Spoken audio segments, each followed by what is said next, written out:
কুরআন cipher নূর কুরআন হৃদয়ের জীবন কুরআন খোদা তাআলার কালাম কুরআন। আলহামদুলিল্লাহ রাব্বিল আলামিন আসসালাতু ওয়াসসালামু আলা সাইয়্যিদিল আমবিয়াই ওয়াল মুরসালিন আম্মা বা'দ ফাআউযু বিল্লাহি মিনাশ শাইতানির রাজীম বিসমিল্লাহির রাহমানির রহিম আসসালাতু ওয়াসসালামু আলাইকা ইয়া রাসূলুল্লাহ ওয়া আলা আলিকা ওয়া সাহাবিকা ইয়া হাবিবাল্লাহ আসসালাতু ওয়াসসালামু আলাইকা ইয়া নবিয়াল্লাহ ওয়া আলা আলিকা ওয়া সাহাবিকা ইয়া নূরাল্লাহ। প্রিয় ইসলামী ভাইরা ও মাদানী চ্যানেল দর্শকবৃন্দ, দরুদে পাকের অগণিত ফজিলত ও বারাকাত রয়েছে আল্লাহ রাব্বুল আলামিনের সর্বশেষ ও সর্বশ্রেষ্ঠ নবী মুহাম্মদুর রাসূলুল্লাহ সাল্লাল্লাহু তাআলা আলাইহি ওয়া আলিহি ওয়াসাল্লাম ইরশাদ করেন, যে ব্যক্তি আমার প্রতি দৈনিক 100 বার দুরূদ শরীফ পাঠ করবে, আল্লাহ তাআলা ওই ব্যক্তির 2 চোখের মাঝখানে লিখে দিবেন এই ব্যক্তি মুনাফিকি থেকে ও জাহান্নামের আগুন থেকে মুক্ত রয়েছে। সুবহানাল্লাহ সুবহানাল্লাহ। এর চাইতে বড় সুসংবাদ, কল্যাণময় সংবাদ আর কি হতে পারে যে আল্লাহ তাআলা যদি আমাকে জাহান্নামের আগুন থেকে, আমাকে যদি আল্লাহ রাব্বুল আলামিন আল্লাহু আকবার মুনাফিকি থেকে মুক্তি দান করেন। আসুন আমরা চেষ্টা করি প্রতিদিন নির্ধারিত সংখ্যা নির্ধারণ করে, যেমন দাওয়াত ইসলামের মুবাল্লিগদের আমির আলাইহিসসালামের পক্ষ থেকে একটি নির্দেশনা যে আপনি কমপক্ষে 313 বার দুরূদ শরীফ পাঠ করুন। এর উদ্দেশ্য হচ্ছে যে 313 বার দুরূদ শরীফ পাঠ করে সে অধিক সংখ্যক দুরুদে পাক পাঠকারীদের অন্তর্ভুক্ত হয়ে যায়। আপনিও চেষ্টা করুন 313 বার কিংবা যতটুকু সম্ভব অধিক থেকে অধিক পরিমাণে দুরূদ শরীফ পাঠ করার। সাল্লু আলাল হাবিব সাল্লাল্লাহু তাআলা আলা মুহাম্মদ সাল্লাল্লাহু আলাইহি ওয়াসাল্লাম সালাতাও ওয়া সালামান আলাইকা ইয়া সাইয়্যিদি ইয়া রাসূলুল্লাহ সাল্লাল্লাহু আলাইহি ওয়াসাল্লাম মাদানী চ্যানেলের ধারাবাহিক অনুষ্ঠান আমার রবের বাণীতে আরেকবার সুস্বাগতম। মাদানী চ্যানেল দর্শকবৃন্দ, আমরা এই অনুষ্ঠানে আলহামদুলিল্লাহ রাব্বিল আলামিন শুনে থাকি প্রিয় নবী, যে কোনো একজন নবী আলাইহিস সালাতু ওয়াস সালামের জীবনী, তার রিলেটেড কোরআনুল কারীমের আয়াতে কারিমা এবং তা যেই জাতিতে সম্প্রদায়ের মাঝে এসেছিলেন ওই সম্প্রদায়ের সম্পর্কে কিছু জেনে থাকি। আপনাদের ভিডিও, আপনাদের অডিও, কল, মেসেজ এর মাধ্যমে আপনাদের সম্পৃক্ততায় আমাদের এই অনুষ্ঠান সম্পর্কে মাদানী দর্শকবৃন্দ, আমাদের এই অনুষ্ঠানের মূল উদ্দেশ্যই হচ্ছে কোরআনুল কারীমের বার্তাকে সর্বত্র পৌঁছে দেয়া।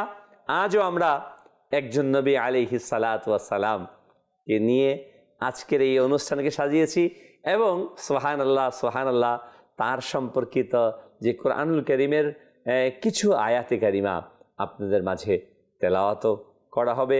আমরা যাব আমাদের সেগমেন্টের দিকে।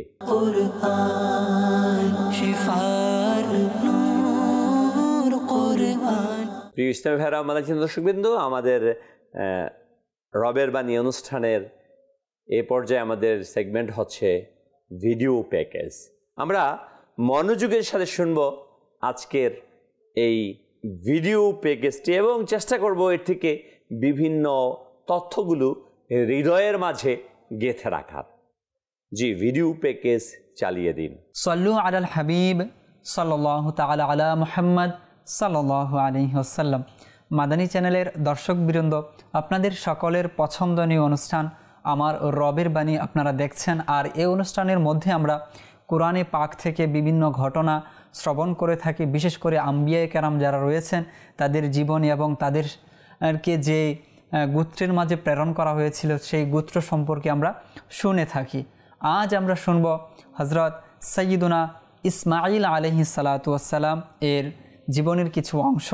আমরা জানি হযরত সাইয়্যিদুনা ইব্রাহিম আলাইহিস সালাতু ওয়াস সালাম অত্যন্ত বৃদ্ধ বয়সে তিনি ইসমাঈল আলাইহিস সালাতু ওয়াস সালাম যে সন্তান ছিল সেই সন্তান নামক মহান নিয়ামত দ্বারা ধন্য হন। তিনি তার বিবাহর পর থেকে সন্তান লাভের আগ পর্যন্ত আল্লাহ তাআলার নিকট এভাবে প্রার্থনা করেছিলেন, ইসমাঈল অর্থাৎ হে রব, আপনি আমার মুনাজাতকে কবুল করে নিন।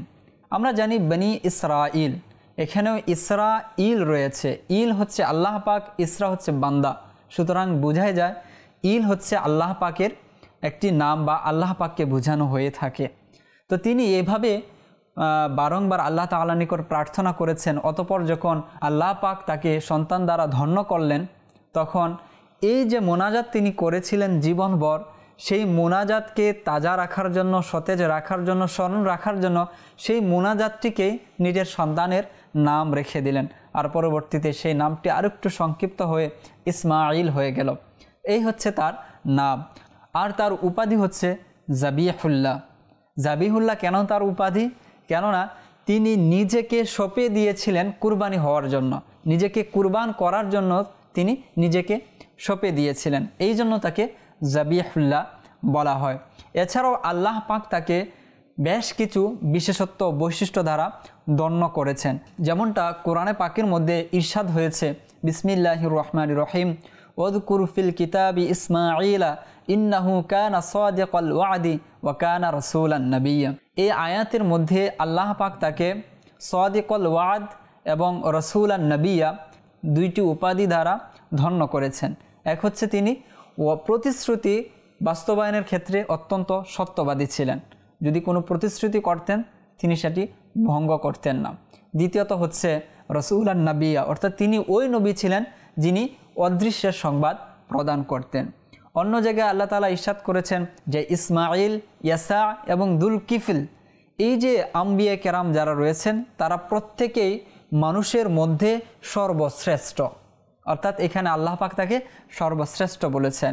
ইসমাইল আলাইহিস সালাতু ওয়াস সালাম, ইদ্রিস আলাইহিস সালাতু ওয়াস সালাম এবং দুলকিফল আলাইহিস সালাতু ওয়াস সালাম তাদের প্রত্যেকেই অত্যন্ত ধৈর্যশীল ছিলেন। আর ইসমাইল আলাইহিস সালাতু ওয়াস সালাম কতটা ধৈর্যশীল ছিলেন আমরা তার কুরবানির ঘটনা থেকেও জানতে পারি। সুতরাং বোঝাই যাচ্ছে আল্লাহ পাকের কত বড় মকবুল এবং কত প্রিয় একজন বান্দা ছিলেন, কত প্রিয় একজন রসুল ছিলেন হযরত সাইয়্যিদুনা ইসমাইল আলাইহিস সালাতু ওয়াস সালাম। ইসমাইল আলাইহিস সালাতু ওয়াস সালামকে জুরহাম গোত্রের মধ্যে প্রেরণ করা হয়েছিল। আর এই গোত্রের সাথে তার সাক্ষাৎই বা কীভাবে হয়েছিল? যখন হাজেরা রাদিয়াল্লাহু তাআলা আনহা এবং ইসমাইল আলাইহিস সালাতু ওয়াস সালামকে ইব্রাহিম আলাইহিস সালাম মক্কার নির্জন মরুভূমিতে নির্জন একটি জায়গায় রেখে যান, পরবর্তীতে ইসমাইল আলাইহিস সালাতু ওয়াস সালামের পায়ের আঘাতে জমজম কূপ সেখানে আবির্ভাব হলো, জমজম কূপ তৈরি হলো। পরবর্তীতে এই যে জুরহাম কবিলা পানির তালাশে নিচু ভূমির দিকে তারা আসছিল, নিচু ভূমির তারা সন্ধান করছিল, বা পানি যে জায়গায় আসে সেই জায়গা তারা সন্ধান করছিল। তো সেই কাফেলাটি দেখতে পেল যে কিছু পাখি আকাশে ঘুরছে একটি জায়গাকে কেন্দ্র করে। তখন তারা বুঝে নিল যে এই পাখিগুলি পানিকে কেন্দ্র করে ঘুরছে। তো তাদের মধ্যতে একজন বলল, আমরা তো এই রাস্তা দিয়ে অনেকবার গিয়েছি, তো এখানে তো কোনো পানির সন্ধান ছিল না, পানি ছিল না, তো এই পানি কোত্থেকে এলো? পরবর্তীতে তারা সেখানে এলেন, এসে দেখলেন যে হাজেরা রাদিয়াল্লাহু তাআলা আনহা সেখানে বসে আছেন। তারা তার নিকট অনুমতি চাইলো যে আমরা এখানে থাকতে চাই। তখন তিনি বললেন, ঠিক আছে তোমরা থাকো, তবে এই পানির মধ্যে তোমাদের কোনো হকদার নেই, অর্থাৎ এই পানির একচ্ছত্র বা এই পানির প্রকৃত হকদার আমি। তিনি তাদেরকে থাকার অনুমতি দেন। পরবর্তীতে সেই সকল ব্যক্তিবর্গ, তাদের অন্যান্য আত্মীয় স্বজন যারা ছিল, পরিবারের লোকজন যারা ছিল, সবাইকে নিয়ে এসে সেখানেই বসবাস করতে শুরু করে। হযরত ইসমাইল আলাইহিস সালাতু ওয়াস সালাম যখন বিবাহ করেন, আল্লাহ পাক তাকে 12টি সন্তান প্রদান করেন। তো সেই 12টি সন্তানের মধ্যে আল্লাহ পাক এত বরকত দান করেন যে পূর্ব, পশ্চিম, উত্তর, দক্ষিণ চারিদিকে সেই সন্তানের বংশধরের মাধ্যমে পরিপূর্ণ হয়ে যায়। এবং এই যে বনু জুরহাম এবং তার যে বংশধর যারা ছিল, মূলত আল্লাহ পাক তাদের নিকটই তাকে প্রেরণ করেন এবং সেখানে তিনি বসবাস করেন। এবং আল্লাহ পাক যতদিন তাকে হায়াত দিয়েছিলেন, বাহ্যিকভাবে তিনি যতদিন জীবিত ছিলেন, তো সেখানেই তিনি বসবাস করেছেন। আল্লাহ পাক আম্বিয়া কেরাম যারা রয়েছেন তাদের জীবনী অধ্যয়ন করা এবং তাদের যে বৈশিষ্ট্যগুলো রয়েছে সেই বৈশিষ্ট্যগুলো অর্জন করার তৌফিক দান করুন, আমিন। বিজাহিন নবিয়্যিল আমিন, সল্লু আলাল হাবিব সাল্লাল্লাহু তাআলা আলা মুহাম্মদ সাল্লাল্লাহু আলাইহি ওয়াসাল্লাম। আলহামদুলিল্লাহ, আলহামদুলিল্লাহ। আমরা শুনছিলাম হযরতে সাইয়্যিদুনা ইসমাঈল জাবিহুল্লাহ, আল্লাহু আকবার, যিনি জবে হয়েছেন আল্লাহ তাআলার নামে, তার জীবনী। হয়তো ভাবছেন যে জাবিহুল্লাহ কেন, তিনি জবে হন নাই, তাহলে কেন জবিহুল্লাহ আল্লাহর রাস্তায় যাবে? তিনার মুভমেন্টটা, কাজটা ওই পর্যায়ে পৌঁছে গেছিল যে জবে হওয়া। তার বাবা যান ইব্রাহিম আলাইহিস সালাম তলোয়ার চালিয়ে দিয়েছেন, ফেরেশতা এসে ইসমাইল ইসলামকে সরিয়ে ওই জায়গাতে জান্নাতি দুম্বাকে রেখে, তার বাবা তো ভাবছে তার সন্তান কোরবানি হয়ে গেছে, কোরবান হয়ে যায়। যখন শেষ তাকিয়ে দেখেন তার সন্তান ইসমাইল আলাইহিস সালাম দাঁড়িয়ে আছেন। এই জন্য তিনার লাকাব, উপাধি হচ্ছে জাবিউল্লাহ। ইসলাম ভাইরা ও মাদানী দর্শকবৃন্দ, আমরা শুনছিলাম হযরতে ইসমাইল আলা নবিয়িনা ওয়া আলাইহিস সালাতু ওয়াস সালাম সম্পর্কিত। আল্লাহু আকবার। হযরতে ইসমাইল আলাইহিস সালাতু ওয়াস সালাম তিনি কিভাবে তার গোত্র, তাকে বলা হয়, ইসমাইল আলাইহিস সালামকে বলা হয় এই জায়গার মক্কাতুল মুকাররম পূর্ববর্তী অবস্থান, না? তার বংশ পরিচয় হচ্ছে তার বাবা যান ইব্রাহিম আলাইহিস সালাম, মা বিবি হাজরা রাদিয়াল্লাহু তাআলা আনহা। জন্মস্থান শাম, বর্তমান ফিলিস্তিন বা কেনান অঞ্চল। ফিলিস্তিন, মসজিদে আকসা, ফিলিস্তিন, এই জায়গাটা অসংখ্য নবী এবং রসুলদের আগমনের জায়গা, জন্মস্থান।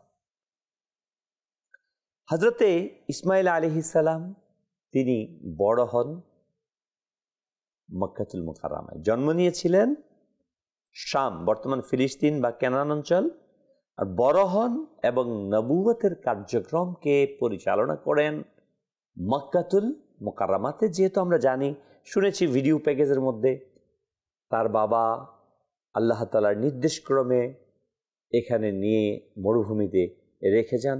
এটা ছিল আল্লাহ তাআলার পরীক্ষা ইব্রাহিম আলাইহিস সালামের জন্য, যে তার সন্তানকে, শেষ বয়সে সন্তান পেয়েছেন, ওই সন্তানকে ছেড়ে দিতে পারেন কিনা আল্লাহ তাআলার নির্দেশ। আল্লাহু আকবার। পৃথিবীতে যত নবীগণ আলাইহিস সালাম আসছেন, তাদের প্রত্যেকের এক একজন থেকে এক একজনের পরীক্ষা বড় ছিল। যে যত বেশি আল্লাহ তাআলার নৈকট্য ধন্য, সে তত বড় পরীক্ষার সম্মুখীন হয়েছেন। আমরা একটা বিষয়ে ভুল করে থাকি মাদানী চ্যানেল দর্শকবৃন্দ। দেখা যায় যে কেউ যদি কোনো বিপদে পড়ে, সমস্যায় পড়ে, পেরেশানিতে পড়ে, না কি করেছি, কি ভুল করেছি, একটা নেগেটিভিটি আমাদের মাঝে ছড়িয়ে পড়ে। না, আল্লাহ তাআলা কখনো কখনো তার প্রিয় বান্দাদেরকে পরীক্ষা করেন, এবং পৃথিবীতে বিভিন্ন নবী রসুল তার প্রিয় বান্দাদেরকে আল্লাহ তাআলা পরীক্ষা করেছেন। হযরত ইব্রাহিম আলাইহিস সালামকে তো অসংখ্যবার অসংখ্য বিষয়ে পরীক্ষার মাঝে নিয়েছেন। আল্লাহু আকবার। ইব্রাহিম আলাইহিস সালাম প্রতিটি পরীক্ষায় অত্যন্ত সফলতার সাথে কামিয়াব হয়েছেন। আমরা গত অনুষ্ঠানে শুনেছিলাম যে অগ্নিকুণ্ডে নিক্ষেপ করেছিল, ফেরেশতা এসে বলেছিল, আমি কি তোমাকে সাহায্য করব? বলেন, আমার আল্লাহ আমার জন্য যথেষ্ট। আল্লাহু আকবার, আল্লাহু আকবার। কত বড় আল্লাহ তাআলার প্রতি তাওয়াক্কুল ছিল তাদের, যে আগুনে নিক্ষিপ্ত হয়ে গেছে, পড়বে, লেগে যাচ্ছে আগুনের সাথে, ওই মুহূর্তে বলছে আমার আল্লাহ আমার জন্য যথেষ্ট। কেমন ঈমানদার ছিলেন, আল্লাহর প্রতি তাওয়াক্কুল ছিল। তার সন্তান ইসমাইল আলাইহিস সালাম, তিনাকেও রেখে আসলেন। আল্লাহু আকবার। সেই জায়গাতে তিনি বড় হলেন। তার গোত্র ছিল মুস্তারিবা, বিশেষত জুরহুম গোত্রের হযরতে ইসমাইল আলাইহিস সালাম লালিত পালিত হন। প্রাচীন আরবি যা তাদের মধ্যে বিস্তৃত হয়। এটা কিভাবে?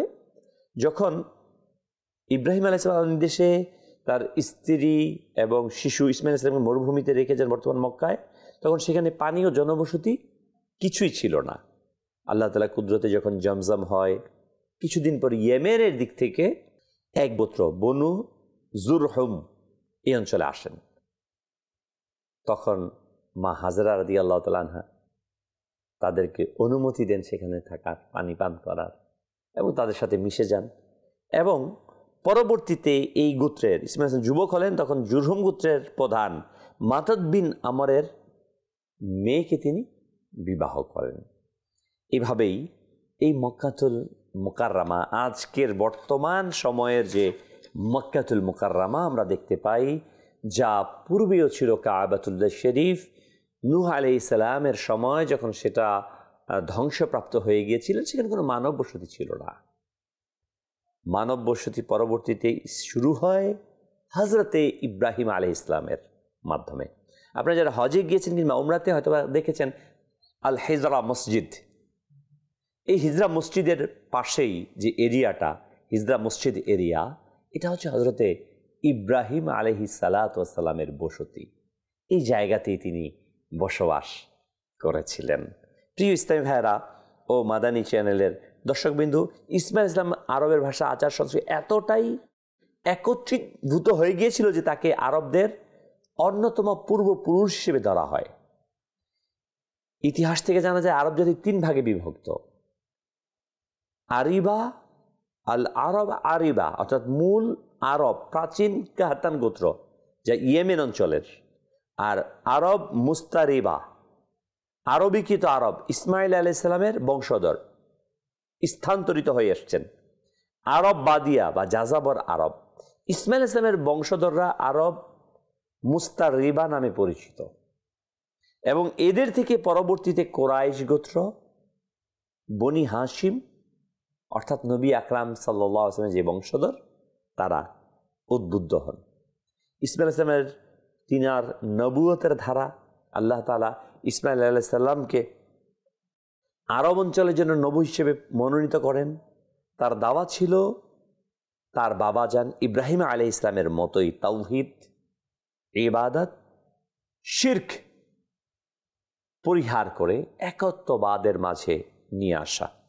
ইসলামেরা এই ব্যাপারে রসুল আকরাম নূরে মুজাসসাম সাল্লাল্লাহু আলাইহি ওয়াসাল্লামের পৃথিবীতে আগমন, আর এটা ইসমাইল আলাইহিস সালাম, ইব্রাহিম আলাইহিস সালামের বংশধারা থেকেই পর্যায়ক্রমে রসুল আকরাম নূরে মুজাসসাম সাল্লাল্লাহু তাআলা আলাইহি ওয়া আলিহি ওয়াসাল্লামের কাছে যেমনটি আসছে, ইব্রাহিম আলাইহিস সালাম, তার পুত্র ইসমাইল আলাইহিস সালাম, তার পুত্র নাবিদ, আদনান, মাদ, নিদার, ফির, গালিব, লুজাই, কাব, মুর্রা, কিলাব, কুসাই, আব্দে মানাফ, হাশিম, আব্দুল মুত্তালিব, আবদুল্লাহ, মুহাম্মদুর রাসূলুল্লাহ সাল্লাল্লাহু আলাইহি সাল্লাম।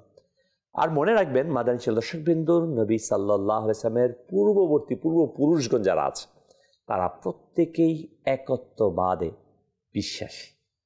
তারা কখনো মূর্তি পূজারী ছিলেন না। আমরা গত অনুষ্ঠানে শুনেছি ইব্রাহিম আলাইহিস সালামের বাবা যান, যে অনেকে একটি ভুল তথ্য যে আজর বলে থাকে, কিন্তু কোরআনুল কারীমের মধ্যে যে শব্দটি ব্যবহার হয়েছে সেটা চাচার ক্ষেত্রে ব্যবহার করা হয়। এজন্য অনেকেই তথ্যের বিভ্রান্তের মাঝে পড়ে যায়। তার বাবার নাম ছিলেন তারেখ, অর্থাৎ তিনি মূর্তি পূজারী ছিলেন না।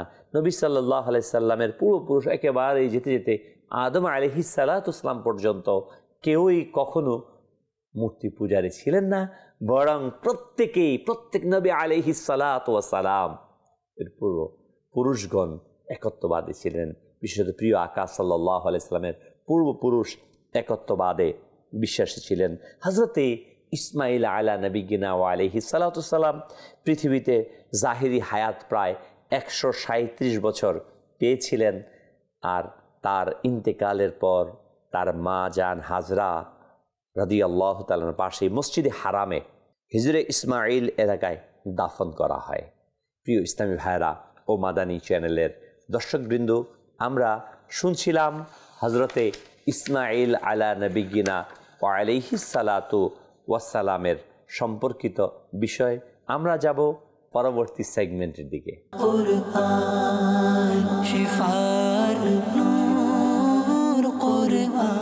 মাশাআল্লাহ, মারহাবা। আমাদের এবারের সেগমেন্ট তেলাওয়াত, অনুবাদ ও তাফসির। তেলাওয়াত আমাদের প্রতিদিন করা উচিত, আর আমাদের এই অনুষ্ঠানের মূল বিষয় হচ্ছে কোরআন সম্পর্কিত আমাদের সর্বশ্রেষ্ঠ গ্রন্থ আল কোরআন, হেদায়াতের গ্রন্থ আল কোরআন, পৃথিবীর সমস্ত মানুষের হেদায়েতের জন্য আসছে কোরআন। হুদাল্লিন নাস, মানুষের হেদায়েতের জন্য আসছে। হুদাল্লিল মুত্তাকিন, মুত্তাকিদের জন্য পথ প্রদর্শনকারী গ্রন্থ। কিন্তু আজ আমরা এই কোরআনের নির্দেশনাকে ভুলে যাচ্ছি। যতই মুসলমান ওহির এলম থেকে, ওহি মিন কোরআন, ওই ওহির এলম থেকে দূরে সরে যাচ্ছে, ততই মানুষ গুমরা হচ্ছে, ততই মানুষ আত্মিক প্রশান্তি থেকে নিজেকে সরিয়ে নিচ্ছে। আমাদের উচিত মাদানী চ্যানেলের দর্শকবৃন্দ ওহির এলমের সাথে সম্পর্ক তৈরি করা, আর ওহির এলম সরাসরি কোরআনুল কারীম। লাইসা হাযা কালামুল বাশার, এটা কোনো মানব রচিত কিতাব নয়, মানুষের কোনো বাণী নয়, এটা আল্লাহ তাআলার কালাম। আপনি উত্তমভাবে যদি কোরআনকে পড়েন, আপনার হৃদয়ে সুকুন, শান্তি অনুভব করবেন। হ্যাঁ, এই গ্রন্থ আমি আপনাকে অনুরোধ জানাবো, আমরা আজকে দিগ্ভ্রান্ত হচ্ছি কোরআনকে ছেড়ে দিয়ে। আসুন আসুন মাদানী চ্যানেল দর্শকবৃন্দ, আমরা কোরআনকে তেলাওয়াত করি প্রতিদিন। যারা পারি না, আমি অনুরোধ জানাবো, দাওয়াত ইসলামের অনলাইন মাদ্রাসাতুল মদিনা রয়েছে, সেখানে আপনি ভর্তি হন। অনলাইনে আপনি কোরআনকে শিখেন। সারা ওয়ার্ল্ডের বিভিন্ন জায়গাতে দাওয়াত ইসলামী প্রাপ্তবয়স্কদের কোরআন শিখার আসার মাদ্রাসাতুল মদিনা বালেগা করে থাকে, সেখানে আপনি শিখুন। পৃথিবীর কত জ্ঞান অর্জন করেছি, অথচ আমি কোরআন পড়তে পারি না। আবার যারা আমরা কোরআন জানি, শিখেছিলাম, কিন্তু আজকে আমার অভ্যাস নেই, অথচ আমি সোশ্যাল মিডিয়াতে, ফেসবুক, ইউটিউবে অনেক সময়, ফ্রেন্ড সার্কেলের আড্ডাতে অনেক সময়, বিভিন্ন জায়গাতে চায়ের দোকানে অনেক সময় অতিবাহিত করি। আমি কি পারি না প্রতিদিন কিছু না কিছু কোরআনের তেলাওয়াত করতে? কেন আচ্ছা, কেন আমরা কোরআন থেকে দূরে সরে যাচ্ছি? আসুন মাদানী চ্যানেল দর্শকবৃন্দ, আমরা নিয়ত করি কোরআনে পাকের তেলাওয়াত করবো ইনশাআল্লাহ তাআলা। আসুন আমরা কোরআনে পাকের তেলাওয়াত গভীরভাবে শ্রবণ করি। أعوذ بالله من الشيطان الرجيم. بسم الله الرحمن الرحيم. فبشرناه بغلام حليم فلما بلغ معه السعي قال يا بني إني أرى في المنام أني أذبحك فانظر ماذا ترى قال يا أبت افعل ما تؤمر ستجدني إن شاء الله من الصابرين فلما أسلما وتله للجبين وناديناه أن يا إبراهيم قد صدقت الرؤيا إنا كذلك نجزي المحسنين إن هذا لهو البلاء المبين وفديناه بذبح عظيم صدق الله العظيم মাশাআল্লাহ, মারহাবা। আমরা শুনছিলাম পবিত্র কোরআনের আয়াতে কারিমার তেলাওয়াত। সুবহানাল্লাহ, সূরা সাফফাত এর 101 থেকে 7 নম্বর আয়াত। অত্যন্ত হৃদয়গ্রাহী, অত্যন্ত আকর্ষণীয়, হৃদয়কে আন্দোলিত করে দেওয়ার মতো আয়াতে কারিমা। কত সুন্দরভাবে আল্লাহ তাআলা ইরশাদ করছেন, ফাবাশশারনাহু বিগুলামিন হালিম। আমি তাকে সুসংবাদ দিলাম এক ধৈর্যশীল পুত্রের। অর্থাৎ তাফসিরে বলা হয়েছে এই পুত্র হচ্ছেন ইসমাইল আলাইহিস সালাম। হালিম অর্থ ধৈর্যশীল, শান্ত, বিনয়ী, যা তার চরিত্রের প্রতিফলন। এই সন্তানের আগমনটা, জন্মটা, এটা ছিল অলৌকিক।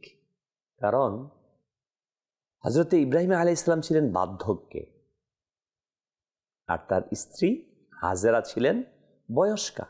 তবু আল্লাহ তাআলা আল্লাহর আদেশে পবিত্র সন্তান জন্ম নিলেন। সুবহানাল্লাহ। পরবর্তী আয়াতের মধ্যে আল্লাহ তাআলা বলেন, যার অনুবাদ, যখন সে তার সঙ্গে দৌড়ঝাঁপ করার বয়সে উপনীত হলো, অর্থাৎ ইব্রাহিম আলাইহিস সালাম বললেন, হে আমার ছেলে, আমি স্বপ্নে দেখেছি যে আমি তোমাকে কোরবানি করছি, তুমি চিন্তা করে বলো তোমার মতো কি? সে বলল, হে আমার পিতা, আপনাকে যা আদেশ করা হয়েছে তাই করুন, ইনশাআল্লাহ আপনি আমাকে ধৈর্যশীলদের অন্তর্ভুক্ত পাবেন।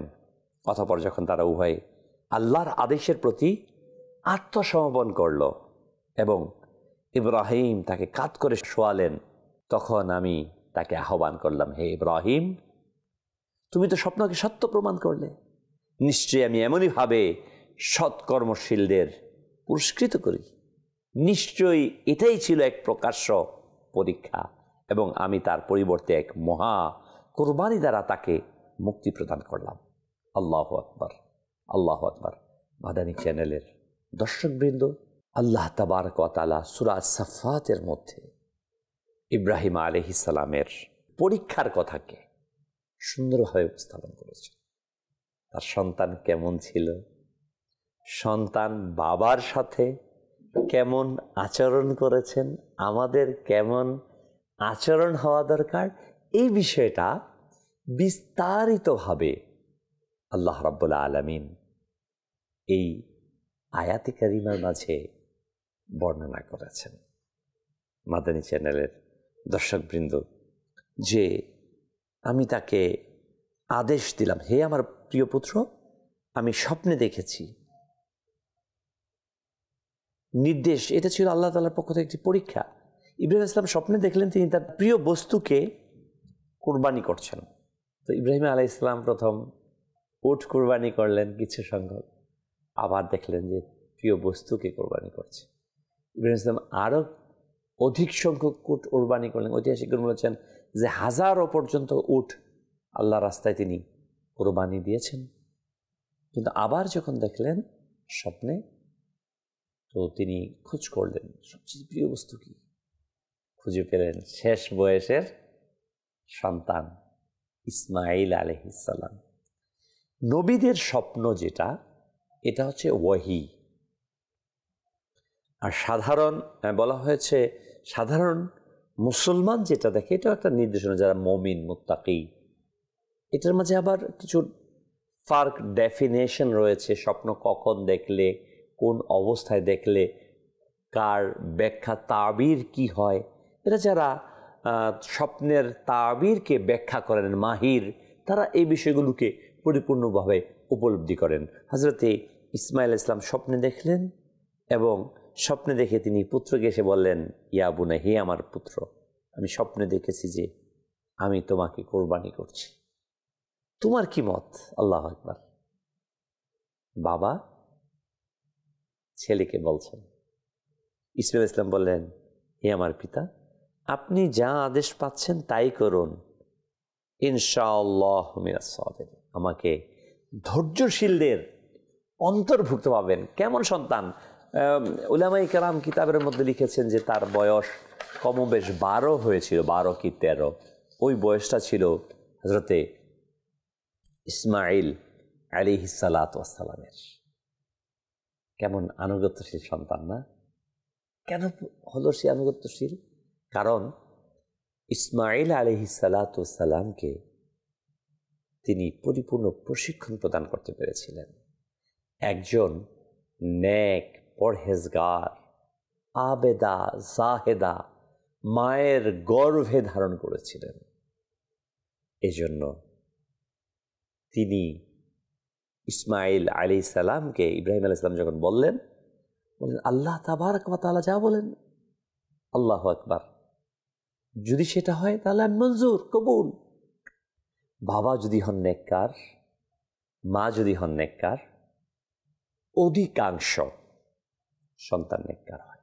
হ্যাঁ, দুই একটা কিছু ব্যতিক্রম হয়। আমরা কোরআনুল কারীমেই তা জেনেছি। লূত আলাইহিস সালাতু ওয়াসসালামের স্ত্রীর কথা শুনেছি, নূহ আলাইহিস সালামের সন্তানের কথা শুনেছি।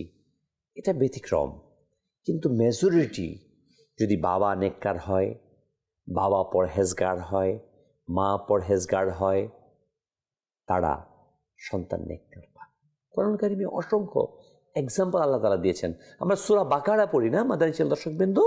সূরা বাকারার মাঝে যে বাকারা যে গাভীটা নিয়ে যে প্রসঙ্গে কোরআনে অবতীর্ণ হয়েছে, এই গাভীটার যিনি মূল মালিক ছিলেন তিনি নেককার। তিনি তার সন্তানের জন্য এটাকে ছেড়ে দিয়েছিলেন আল্লাহর উপর তাওয়াক্কুল করে। পরবর্তীতে আল্লাহ তাবারক ওয়া তাআলা তার কাছে ফিরিয়ে দিয়েছেন। কোরআনে পাকে অসংখ্য জায়গাতে তার ওলিদের, আল্লাহর ওলিদের তাসকারা আল্লাহ তাবারক ওয়া তাআলা করেছেন এবং নেককার বান্দাদের প্রতিনিধি পরবর্তীতে নেককার হয়েছে। তা আমরা চেষ্টা করি যে আমি আমার সন্তানকে নেককার বানানোর। প্রথম কাজ হচ্ছে নিজে নেককার হওয়া। নিজে নেককার না হয়ে আমি যদি আশা করি আমার সন্তান নেককার হবে, তাহলে ব্যাপারটা বড়ই ব্যতিক্রম ম্যাটার না? আমি না, কিন্তু আমি আশা করি আরেকজনকে, কারণ আমারটা তো দেখে ফলো করবে আমার সন্তান না। আমি টেলিভিশন দেখায় অভ্যস্ত, অথচ আমি চাই আমার ছেলে টেলিভিশন দেখবে না। আমি খারাপ কাজে হয়তো ধূমপান করি, আমি চাই আমার সন্তান ধূমপাই হবে না। কেমন? আমি মিথ্যা বলি, আমি চাই আমার ছেলে আমার মেয়ে মিথ্যা না বলুক। না, আমি খারাপ কাজগুলো করে যেন আমি আমার সন্তানকে হাতে কলমে শিক্ষা দিচ্ছি। আপনার সন্তান আপনাকে যেমনটি দেখবে তেমনটি করবে। আরে ভাই, ভালো ঘরের সন্তানই তো খারাপ হয়ে যাচ্ছে, সে জায়গাতে আমি যদি খারাপ থাকি আমার সন্তান ভালো হবে কোত্থেকে? আমি আপনাকে অনুরোধ জানাবো, আসুন আমরা নিজেকে পরিবর্তন করার চেষ্টা করি, নেককার হওয়ার, পরহেজগার হওয়ার, মুত্তাকি হওয়ার। প্রিয় ইসলামী ভাইরা ও মাদানী চ্যানেল দর্শকবৃন্দ, এই কথাটি ইব্রাহিম আলাইহিস সালাম এবং ইসমাঈল ইসলামের এক ঐতিহাসিক সংলাপ। একজন পিতা আল্লাহর আদেশের প্রস্তুতি প্রিয় পুত্রকে কোরবানি করতে, আর পুত্র রাজি আল্লাহ তার সদস্য নিজের জীবনকে কোরবান করতে। এই ত্যাগ আমাদেরকে শিক্ষা দেয় আল্লাহর আদেশের সামনে নিজের ইচ্ছা, আবেগ, পরিবার সব কিছু ত্যাগ করতে প্রস্তুত থাকতে হবে। সকল কিছু যখন আল্লাহ তাআলার হুকুম কোনো বিষয় চলে আসে, আল্লাহর নির্দেশ যেটা, ওই জায়গাতে কোনো এক্সকিউজ নেই। আল্লাহ তাআলা বলেছেন ব্যাস। যে অনেক সময় আমাদের বিভিন্ন জায়গাতেই আছে যে কোরবানি না করে ওই টাকাটা আপনি দরিদ্রকে দিয়ে দেন। না, দরিদ্রকে দেওয়ার জন্য আরও কি টাকা নাই আপনার? শুধু দৃষ্টিটা কেন ওই কোরবানি টাকার প্রতি? তো নির্ধারিত একটি অংশ, এটাকে আপনি কোরবানি দেন। কোরবানি দিয়ে গোশতটা কি সব ধনী খাচ্ছে না তো, ওইটা তো দরিদ্রের মাঝেই বিলি করছে। আসলে যত সমস্যা আমাদের ইসলামকে নিয়ে তৈরি হয়ে যায় চুলকানি, না? এটা একটা শ্রেণীর, একটা পেশার, একটা অংশের, এটা আছে। ইসলামের যত বিরোধিতা করা যায়, কিন্তু আসলে মূলত হাকিকতে এটা হচ্ছে ইসলাম থেকে নিজেকে দূরে রাখার এবং জ্ঞানের স্বল্পতার কারণে ঘটে থাকে। তো প্রিয় ইসলামী ভাইরা ও মাদানী চ্যানেল দর্শকবৃন্দ, অতঃপর আল্লাহ যখন তারা উভয় আত্মসমর্পণ করল এবং ইব্রাহিম আলাইহিস সালাম তাকে কপালের উপর শুয়ে দিলেন, অর্থাৎ জবেহ করার জন্য। ইব্রাহিম ছেলেকে মুখ নিচে করে শুয়ে দিলেন যেন দয়া করে হাত থেমে না যায়। হাতে তার ছুরি চলল, কিন্তু কোরবানি হলো না। আল্লাহর নির্দেশ আসলো, হে ইব্রাহিম, তুমি তো স্বপ্নকে সত্য করেছো। আল্লাহু আকবার। এই ঘটনার মধ্যে আসছে আমির আহলে সুন্নাত আল্লামা ইলিয়াস তার কাদেরী দামাত বরকাতুহুল আলিয়া, তিনি এই ঘটনাটি তার কিতাবের মধ্যে লিখেছেন। ছেলে হলে এমন, এই বইটা আমি বলবো মাদানী চ্যানেল দর্শকবৃন্দকে, আপনাদের প্রত্যেকের এই বইটা পড়া উচিত, আপনার সন্তানকে পড়ানো উচিত। ছেলে হলে এমন নামক বইটি, ছোট্ট বই, অত্যন্ত সুন্দর।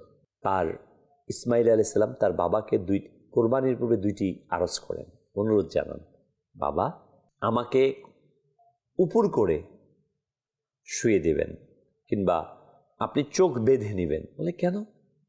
যাতে জবে করার সময় যদি আমার চেহারা আপনার দিকে পড়ে, তাহলে আপনি যদি দেখেন আমার চেহারাকে, আপনার হয়তো বা ভালোবাসা চলে আসতে পারে আমার প্রতি। আপনি আল্লাহ তাআলার নির্দেশ থেকে যেন বিরত না থাকেন সন্তানের ভালোবাসায়, এজন্য আমি চাচ্ছি এই বিষয়টা। দ্বিতীয়ত, আপনার আমার হাত এবং পাকে আপনি বেঁধে নেবেন। কেন? যাতে বেয়াদবি না হয়ে যায়। আল্লাহু আকবার। কেমন ছেলে ছিলেন না? কেমন সন্তান! আল্লাহ তাআলা আমাদেরকেও আমাদের সন্তানকে সঠিক শিক্ষা দেওয়ার তৌফিক দান করুন। প্রিয় ইসলামী ভাইরা, আল্লাহ তাবারক ওয়া তাআলা দরবারে মঞ্জুর হলো, তিনি ইব্রাহিম ইসলামকে কোরবানি দিয়ে দিলেন, ইসমাইল ইসলামকে ছুরি তো চালিয়ে দিলেন। আল্লাহু আকবার বলে ফেরেশতা দ্রুত গতিতে আসলেন, জান্নাতি দুম্বাকে রেখে দিলেন, ইসমাইল ইসলাম উঠিয়ে নিলেন। ইব্রাহিম ইসলাম তো ভেবেছেন কোরবানি হয়ে গেছে। চোখ যখন খুললেন, দেখেন দুম্বা জান্নাতি পশু জবে হয়ে গেছে, ইসমাইল আলাইহিস সালাম দাঁড়িয়ে আছে। অর্থাৎ যে পরীক্ষা সেটা পরিপূর্ণ। আল্লাহ তাআলা এই জন্য অন্য আয়াতে রাসূল সাল্লাল্লাহু আলাইহি ওয়াসাল্লাম ইরশাদ করেছেন হাদিসে পাকে, আল্লাহ রাব্বুল আলামিন তোমাদের কোরবানির পশুকে দেখেন না, তোমাদের নিয়তকে দেখেন। তুমি কোন নিয়তে কোরবানি করছো, এটা প্রত্যেকটা আমাদের জিন্দেগির প্রতিটা পার্টে পার্টে, প্রিয় ভাই মাদানী চ্যানেল দর্শকবৃন্দ, প্রত্যেকটা পার্টে পার্টে যেন আমরা এই বিষয়টাকে নেই।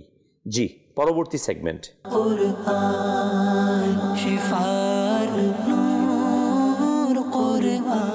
প্রিয় ইসলামী ভাইরা, মাদানী চ্যানেল দর্শকবৃন্দ, এই পর্যায়ে আমাদের সেগমেন্ট হচ্ছে আপনাদের কল মেসেজ। ইনশাআল্লাহুল কারীম আমরা চেষ্টা করব আপনাদের মধ্য থেকে কিছু কল এই অনুষ্ঠানের মাঝে সম্পৃক্ত করার জন্য। জি, ভিডিও কল চালিয়ে দিন। আসসালামু আলাইকুম, আমার নাম মোহাম্মদ নাসির আত্তারি। আমার রবের বাণী একটি খুব দারুণ অনুষ্ঠান, আমি আমার পরিবারের সকলে মিলে দেখি, আমার জন্য দোয়া করবেন। মাশাআল্লাহ, মারহাবা, বারাকাল্লাহ। আল্লাহ তাআলা বরকত দান করুক। আমাদের ভাই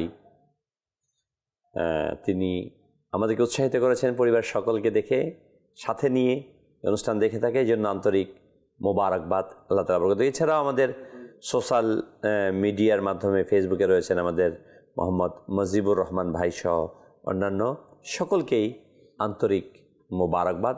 আমরা চেষ্টা করি এটাকে শেয়ার করে অন্যের কাছে পৌঁছে দেওয়ার জন্য, ইনশাআল্লাহুল কারীম।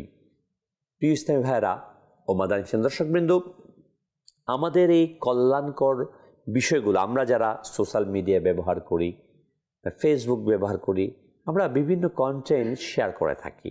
আমাদের প্রত্যেকের উচিত নেকির দাওয়াতের মাঝে আমাদেরকে শরীক হওয়া, অন্যকেও সম্পৃক্ত করা। সাল্লু আলাল হাবিব সাল্লাল্লাহু তাআলা আলা মুহাম্মদ। জি, পরবর্তী সেগমেন্ট।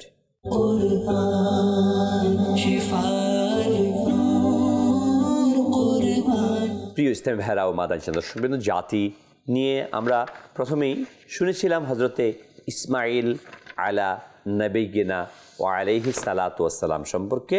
ইসমাইল আলাইহিস সালামের যে সম্প্রদায় ছিল, যে জাতি ছিল, তা ছিল জুরহুম গোত্র, এবং তিনার থেকেই অর্থাৎ ইসমাইল আলা নবিয়িনা ওয়া আলাইহিস সালাতু ওয়াস সালামের মাধ্যমেই আরবের বর্তমান আরব শরীফে মক্কাতুল মুকাররমায় জনবসতি গড়ে ওঠে। তার পূর্বের যে ছিল সব কিছু ধ্বংসপ্রাপ্ত হয়েছে। নূহ আলাইহিস সালামের প্লাবনে সব কিছু নিঃশেষ হয়ে গেছে। পৃথিবী আমরা জানি নূহ আলাইহিস সালামের সময় নূহ আলাইহিস সালাম যখন আগমন করেন, তিনি নেকির দাওয়াত দেন। সেখানে কিছু সংখ্যক ঈমানদার ব্যতীত যারা অমুসলিম ছিল তাদের সবাই এবং প্রতিটি প্রাণীকে নূহ আলাইহিস সালাম তার নৌকাতে উঠান, এবং যারা ঈমানদার তাদেরকে উঠান। এই ব্যতীত সবাই ওই বন্যায় মারা যায়। নূহ আলাইহিস সালামের শুধুমাত্র ঈমানদারগণ বেঁচে থাকেন পৃথিবীতে। আবার পরবর্তীতে নূহ আলাইহিস সালামের ওই ঈমানদারদের মাঝ থেকে বংশ বিস্তার হতে থাকে বিভিন্ন জায়গাতে। জ্যোতি পাহাড়ে গিয়ে থামেন। হযরত ইসমাঈল আলাইহিস সালাতু ওয়াস সালাম তার জন্মস্থান ছিল ফিলিস্তিনের পাশাপাশি এলাকায়, কিন্তু তার আল্লাহ তাআলার নির্দেশে ইসমাঈল আলাইহিস সালাম এবং তার মাকে যখন মক্কাতুল মুকাররমাতে নিয়ে আসেন এবং পরবর্তীতে শিশু ইসমাঈল আলাইহিস সালাতু ওয়াস সালাম যখন একটু বড় হন, তার কারণে যখন জমজম কূপ, ইসমাঈল আলাইহিস সালাতু ওয়াস সালামের কারণে যখন জমজম কূপ, এখানে পুরো আরব মরুভূমি, এখানে কোনো পানি নেই। ইয়ামেনের কাফেলা যখন যাচ্ছিলেন দেখলেন ওই সময় তো কাবা ঘরটাও ছিল না ইসমাঈল আলাইহিস সালাম যখন ছোট, কারণ নূহ আলাইহিস সালামের প্লাবনে তো ধ্বংসপ্রাপ্ত হয়েছে।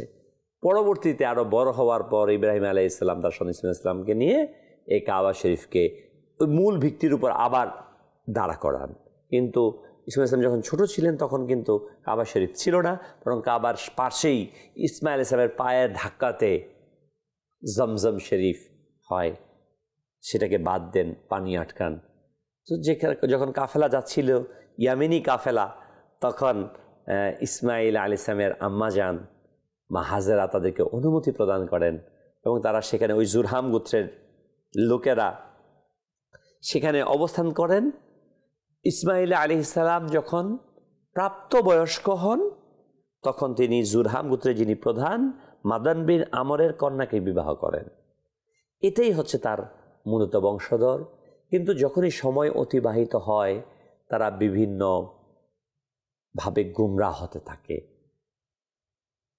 আল্লাহকে ছেড়ে দিয়ে বিভিন্ন মূর্তির পূজা করতে থাকে, দেবদেবীর পূজা করতে থাকে, বিভিন্ন গাছপালার পূজা করতে থাকে।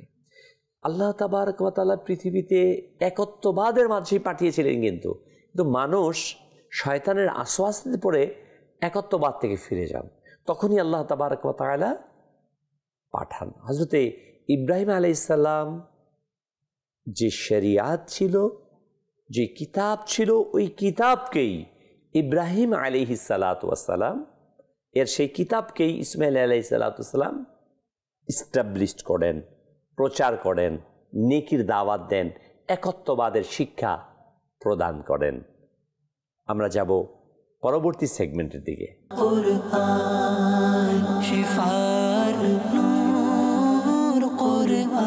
প্রিয় ইসলামী ভাইরা ও মাদানী চ্যানেলের দর্শকবৃন্দ, আমরা শুনছিলাম হযরতে ইসমাঈল আলাইহিস সালাতু ওয়াস সালামের কুরবানির কথা। আল্লাহু আকবার।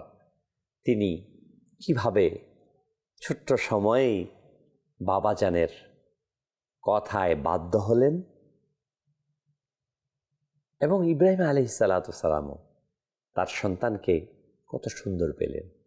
এই ঘটনা শোনার পর আমাদেরও মন হয়তো জাগে, আমাদের সন্তানও যদি এমনটি হতো, বাধ্যগত, নেককার, পরহেজগার, মুত্তাকি, আশিকে রসুল, স্বাভাবিক বিষয়।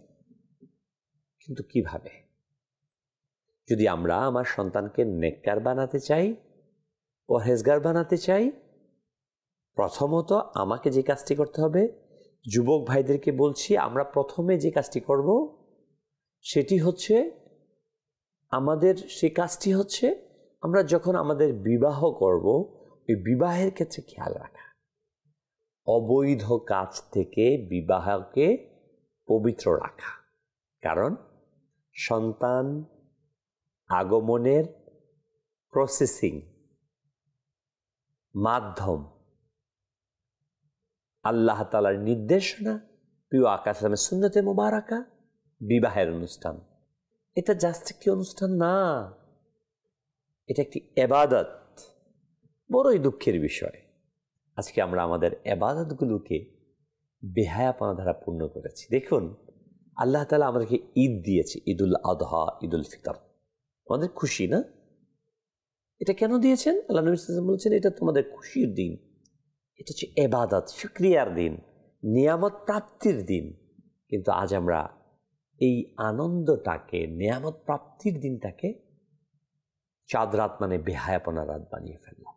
অথচ হাদিসে পাকে আসছে 5টি রাত হচ্ছে উত্তম, এর মধ্যে 2 ঈদের রাতকে বলা হয়েছে।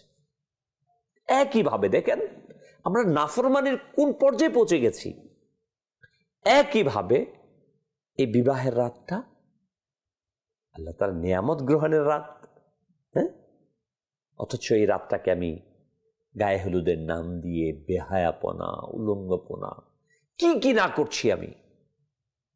এরপর বিবাহের দিনও ছেলে মেয়েদের সংমিশ্রণ, খাবার দাবার, হ্যাঁ, পারিবারিক অনুষ্ঠানের নামে, সংস্কৃতির নামে আজকে আমরা কি ঘটাচ্ছি। এরপর বিবাহ সম্পন্ন শেষ হলো, বেহায়াপনা শুরু করি, নিজের স্ত্রীকে ফ্রেন্ড সার্কেলের সাথে পরিচয় করিয়ে দিই, বেপরদায় ঘুরি। তারপর যখন সন্তান সম্ভাবনা হয় আমার স্ত্রী হুজুরের কাছে গিয়ে বলে, হুজুর দোয়া করেন যাতে সন্তান নেককার হয়। ব্যাপারটা কেমন আশ্চর্যকর বিষয় না? পুরো প্রসেসিংটাকে আমি করলাম আল্লাহর বিরুদ্ধে যুদ্ধ করে, আল্লাহর নাফরমানি করে, নবীর সুন্নাতের বিরোধিতা করে, হ্যাঁ, তারপর গিয়ে বলতেছি আমার জন্য দোয়া করেন যাতে নেককার সন্তান হয়। যখন ছেলে মেয়ে গর্ভে ছিল তখনও আমরা হাজব্যান্ড ওয়াইফ বেহায়াপনা সিনেমা নাটক দেখেছি, বিভিন্ন সমুদ্র সৈকতে বেহায়াপনায় ঘুরে ফিরেছি। পুরা প্রসেসিংটা বেহায়াপনা, আল্লাহ তাআলার বিরোধিতা, নাফরমানি, আর এসে বলে আমার সন্তান যেন নেককার হয়। তো কীভাবে সম্ভব?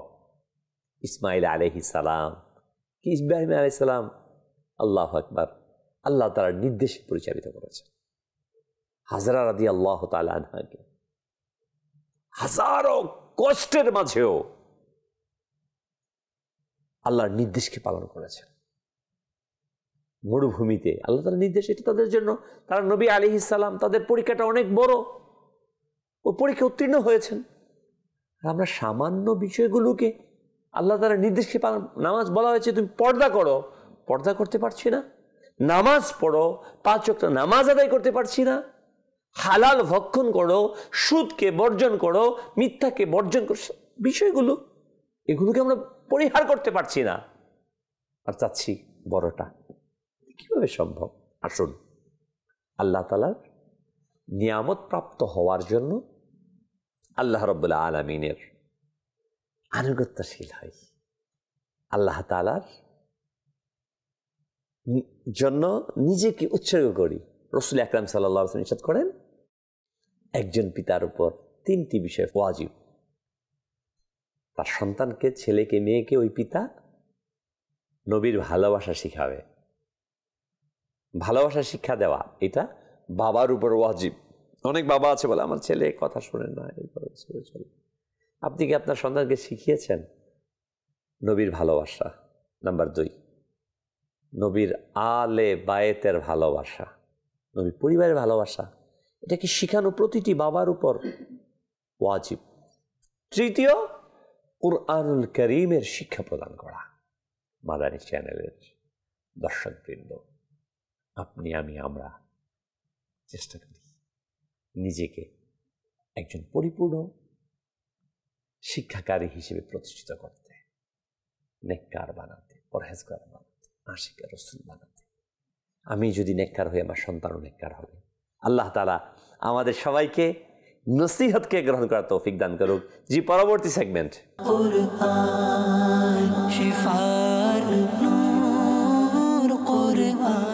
নসিহতের ভান্ডারের সাথে সাথে আজকের বার্তা এটাই, কু আনফুসাকুম ওয়া আহলিকুম নারা, নিজে এবং নিজের পরিবারকে জাহান্নামের আগুন থেকে বাঁচাও।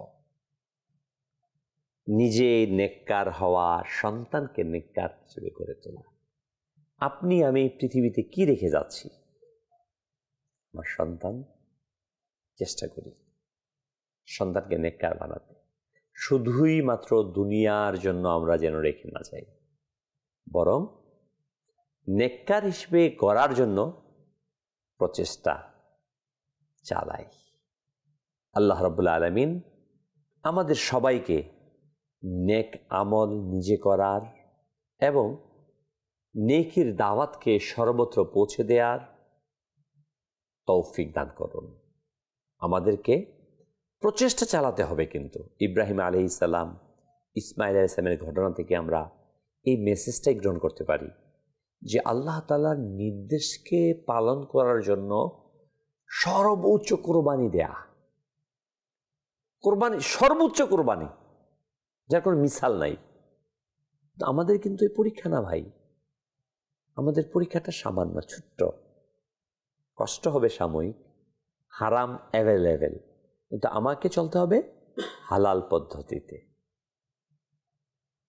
গুনাহ অ্যাভেলেবেল সমাজে, আমাকে বাঁচতে হবে গুনাহ থেকে।